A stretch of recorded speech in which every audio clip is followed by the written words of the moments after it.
दिल्ली विधानसभा चुनाव 2025 में आम आदमी पार्टी को मिली करारी हार के बाद सीएम आतिशी ने अपना इस्तीफा सौंप दिया। जानकारी के मुताबिक दिल्ली की सीएम आतिशी आज सुबह करीब 11 बजे राजनिवास गईं और अपना इस्तीफा सौंपा। वहीं आपको बता दें कि केजरीवाल, मनीष सिसोदिया समेत आम आदमी पार्टी के कई बड़े चेहरे हार गए हैं।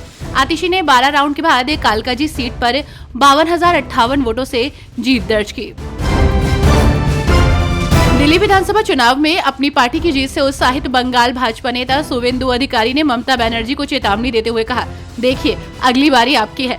भाजपा की जीत की पुष्टि होने के बाद पत्रकारों से बात करते हुए शुवेंदु अधिकारी ने खुशी जताते हुए कहा, दिल्ली की जीत हमारी है, 2026 में बंगाल की बारी। डेरा सच्चा सौदा प्रमुख गुरमीत सिंह उर्फ राम रहीम 11वें दिन यूपी के बरनावा आश्रम के लिए रवाना हो गया।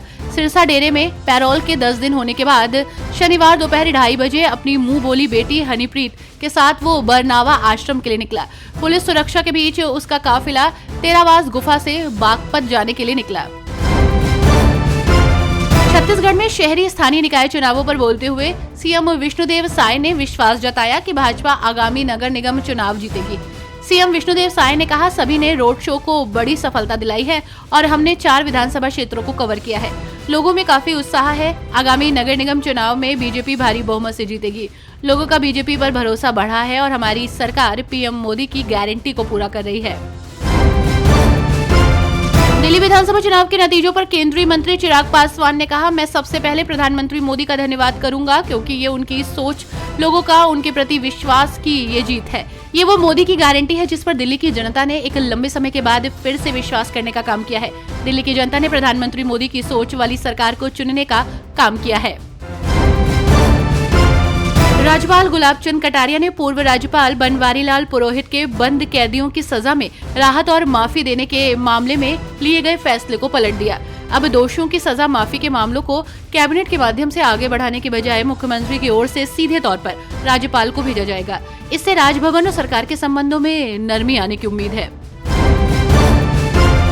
झारखंड में विकास की योजना बनाने वाला विभाग ही निष्क्रिय है। पिछले कुछ वर्षों से वार्षिक रिपोर्ट भी तैयार नहीं हुई है, जिसकी वजह से विकास कार्य प्रभावित हो रहे हैं। विभाग में तकनीकी कार्यों के लिए कर्मी ही नहीं है।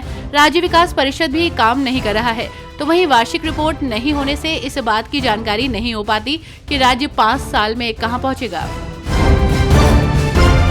दिल्ली विधानसभा चुनाव में बीजेपी की जीत पर प्रतिक्रियाओं का दौर जारी है। वहीं इसी कड़ी में जनता दल नेता नीरज कुमार की प्रतिक्रिया आई है। उन्होंने कहा कि देश की राजनीति का यथार्थ ये जरूर है कि गठबंधन के बिना देश की राजनीति में एक सक्षम विकल्प नहीं बना सकता, लेकिन गठबंधन में ईमानदारी भी महत्वपूर्ण होती है। मुद्दे, नेतृत्व, नीति और निष्ठा की ईमानदारी भी जरूरी है।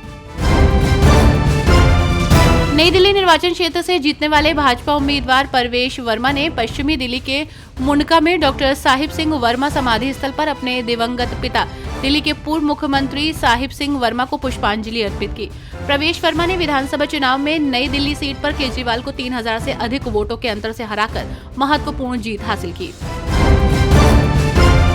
जम्मू कश्मीर हाईकोर्ट ने एक मामले की सुनवाई में कहा कि कोई आरक्षित वर्ग की महिला गैर आरक्षित वर्ग में शादी करती है, तब भी वो आरक्षण की हकदार है।